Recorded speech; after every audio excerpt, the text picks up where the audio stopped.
both of you were at the same meeting I was at the high school. In fact, you spoke a lot. I think they tried to be quiet there. And they had Gale Engineering. I believe, now, if I'm wrong, correct me, and if I'm wrong, and anybody in the Koch administration thinks I'm wrong, you can come on and correct me here. But I think the guy from Gale Engineering said that track will flood. Oh yeah, he did.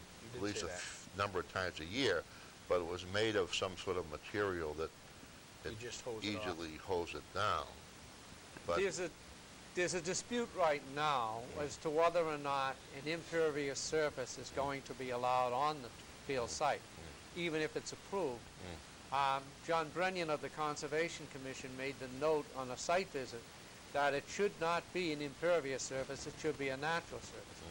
Under what the status of that field is, it is subject to coastal storm flowage. In other words, during a coastal storm, that entire site the field will be underwater. We have some additional pictures, which we may show later, which shows that the tide itself rises and falls on Faxon Field. This was documented as far back as 1990 by Nancy Jolly. We have pictures showing the tide, showing high tide and showing low tide, and the difference between the two of them. There's also this site, the track would greatly infringe on what is known as a buffer zone, the 100-foot area adjacent to a wetlands resource. The city agreed in our negotiated agreement to treat the area as bordering vegetated wetlands during the entire period of the construction of the high school.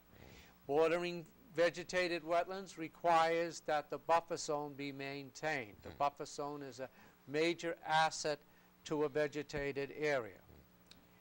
The city is totally ignoring our negotiated settlement. I think, you make great points there, Paul, and Chris makes great points, but I think, like, the people watching the show that have no interest in the track or whatever, I mean, they could probably say, this guy Paul's a real, tough guy. And, not that they don't take interest in what you're doing, but I think the interest that the citizens have out there, does it make sense? Does it make common sense? I think that's what gets lost in politics, is common sense. To put a track in a confined space that floods. No. I think that's. I mean, you got to get down to the nitty gritty. I mean, you do a lot of hard work. Now, you were successful in this corner, which I remember. That was a long project down there. You work your behind off on it. But I think eventually the citizens of Quincy want to know, because they're spending their money, not spending just my money and Phelan's money and Coach's money, but they're spending everybody's money here. Does it make sense to put a track in that confined area that can't even fit a full track, because I don't think they can put javelin in there or some other things. Neither javelin nor shot put. I never thrown either one of them, so, but I know that, does that make sense to spend this money for the kids that are in Quincy? They can't, could they sponsor like the major meets that they have? Because these kids are without a track for years and years and years now. It looks like they'll be without a track for a number of years. It's not fair to them. You've lost whole generations of kids maybe that haven't had a track. And I think that the point to get across to the citizens of Quincy is, why are we back here when we voted, when the city council has still voted to put this at Pageant? That vote hasn't changed. No. That's why it's incumbent. I mean, if you guys have got to get on, and there are some opponents here in some of these elections. The three at-large councils don't have anything. I don't think Monty has anybody. But the ones that are up for election, and you got to get on their behinds and make sure they have what their positions are, make them known. Particularly, you get new people coming on the school committee. Yep. You make sure, ask them the question: what is your position on this? Well, I've asked some of the elected officials. I've asked some of the people. Marty Akins, who's running for Ward 1 council, is definitely opposed to putting a track over at Faxon Field. In that case, I'll be supporting him. But the thing that gets me is, we've been talking to the council. We've been right along, back and forth with the council. The fact that we, as a group, Parents for Pageant, has collected 3,000 signatures citywide on a petition, and nothing's been done with them. We presented them.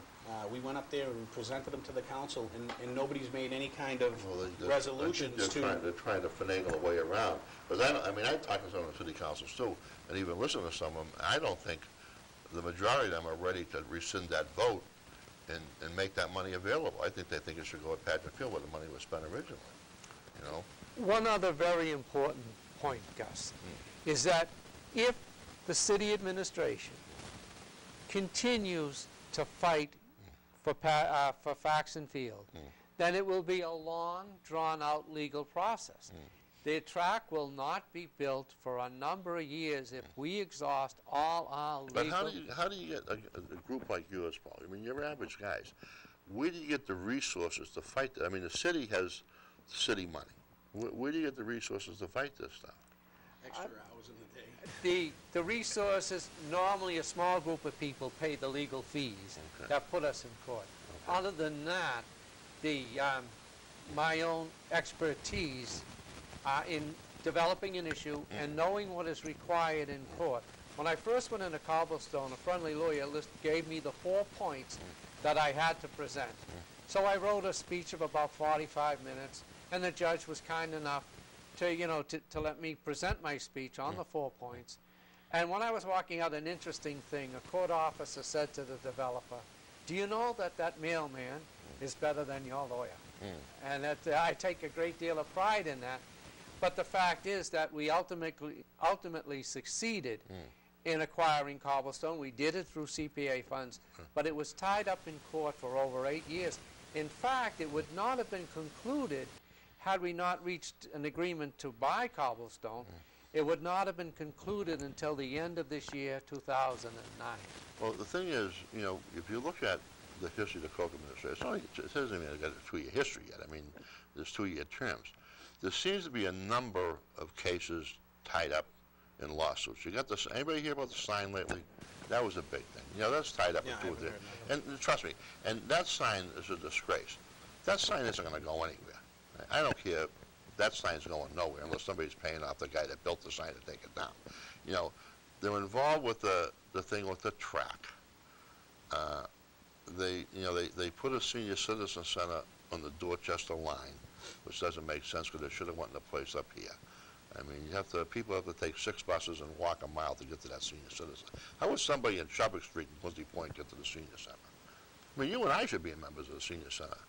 There's younger people there than you and I. I mean, how would you get there? I mean, it should be right up at that part of where Pageant Field is. And I thought of this myself for years and years with other people. Would have been the best place for the new Quincy High to go. But if you search back in the records of the ledger, when this battle was going on to find a location for new Quincy High, they thought of the back of the police station, and somebody mentioned a Pageant Field. And at that time, Mayor Koch was the park director, and there was a thing in the ledger that said there's too much political power up there to put it there. Sheets was the mayor then, I think, But the thing is, it's that's becoming sort of like an area of set aside for whatever reasons, I don't know what, for nothing to happen up there. But it's becoming like an administration of lawsuits. We got the thing with the concourse, which should have been, they're working on it. The Q pot should have been gone. He's been in office long enough to get that squared away. Go to court, throw him out. What's going on here? I mean, do what you did with the teachers. Get it done. It just seems nothing gets done. Everything is, blame failing, blame failing, blame failing. Take responsibility for what you're